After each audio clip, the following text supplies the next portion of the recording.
Ito pa kayo siya.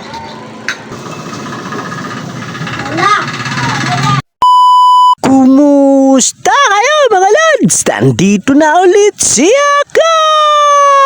Ngayong araw nga pala mga lods, ay ako ang magluluto ng ulam namin sa tanghalian at ang lulutuin ko ay ginisang pechay. Bali na-miss ko nga rin pala yung ganito na ako ang nagluluto ng ulam dahil nung mga nakaraan kasi sa mga ina-upload kong video ay hindi na ako nakakapagluto ng ulam. Dahil nung mga nakaraang araw kasi talaga ay hindi ako makapagluto ng ulam dahil talagang napupuyat at napapagod ako sa trabaho ko. Pero kahit naman ngayon ay napupuyat at napapagod pa rin naman ako sa trabaho ko, kaya lang talaga lang gusto ko mag-upload ng video kaya gumawa ako. Dahil naisip-isip ko rin kasi mga lods na kapag hihindahin ko yung pagod at puyat sa trabaho ko ay hindi talaga ako makakapag-upload ng mga bagong video. At saka naisip ko rin kasi na talagang kailangan ko gumawa malimit ng bagong video dahil marami rin kasi nag-aabang sa ilalabas nating video. Kaya naman mga lods, kahit napapagod at napupuyat si ako sa pagtatrabaho ko ay kailangan ko pa rin talaga gumawa ng bagong video para yung mga nag-aabang ay kahit papaano ay mapasaya natin. Pero mas masaya ako mga lods kapag ako ang nakakapag-upload ng bagong video tapos meron pa akong nakikita na nagko-comment na na-miss daw nila ako dahil nakapag-upload ulit ako ng bagong video. Kaya hindi ko na rin talaga matitigilan ang paggawa ng bagong video dahil marami na rin kasi talagang mga nag-aabang sa atin. Dito naman ay naluto ko na nga rin pala yung ginisang pechay na niluluto ko at dadalang ko na nga rin pala si Mrs. ng ulam namin para makakain na rin kami, gawa ng si Mrs. ay nagugutom na rin kasi talaga. Dahil habang nagluluto rin kasi ako mga lods ay tawag na rin ang tawag sa akin si Mrs. kung luto na ba yung niluluto kong ulam, gawa ng gusto na daw niya kasing kumain. Pero sana nga lang makakain si Mrs. ng ayos dahil minsan kasi hindi si Mrs. nakakain ng maayos gawa ng dala kasi ng paglilihi niya. Lalong lalo na kapag yung niluto naming ulam ay hindi gusto ni Mrs. talagang minsan hindi na kumakain si Mrs. o kaya naman tinitikman na lang niya. Pero buti nga ngayon ay kumakain si Mrs. kahit papano dahil nagustuhan niya rin kasi yung niluto kong ulam na ginisang pechay. Kaya naman mga lods, maganda yan para kay Mrs. na kumain siya dahil kahit papano ay malalaman na ng maayos yung tiyan niya at makakain din yung baby sa tiyan niya. Bali yung mga anak ko nga rin pala ay dyan na naman kumain sa bahay nila mama dahil nandyan din kasi yung mga pinsan nila dahil yan ang gusto nila, yung sabay-sabay talaga silang kumakain. Pero hindi pa naman lahat kumakain yung mga tao kala mama dahil yung iba kasing mga pamangkin ko ay nasa baba pa tapos yung iba kong mga kapatid ay nandun pa sa bahay ng isa kong kapatid. Dahil yung bahay din kasi mga lods ng isa kong kapatid ay tambayan din yun ng iba kong mga kapatid gawa ng mahihilig kasi sila maglaro ng ML. Kaya naman malimit yung mga kapatid ko ay nandun sa bahay ng isa kong kapatid nagtatatambay dahil naglalaro sila ng ML o kaya naman nanonood sila sa TV ng live. Pero kalapit bahay lang din naman namin yung isa kong kapatid na laging pinaglalaroan ng mga kapatid ko ng ML, kaya naman kapag nagutom din sila ay makakauwi rin agad sila sa bahay nila mama. Bali sa mga makakapanood nga rin pala mga lods nitong aking video baka po pwedeng pakilike at saka pakisubscribe na rin para updated po kayo sa mga ilalabas ko pang bagong video. At yun lang mga lods, marami pong salamat. Kaya naman hanggang dito na lang muna ulit tayo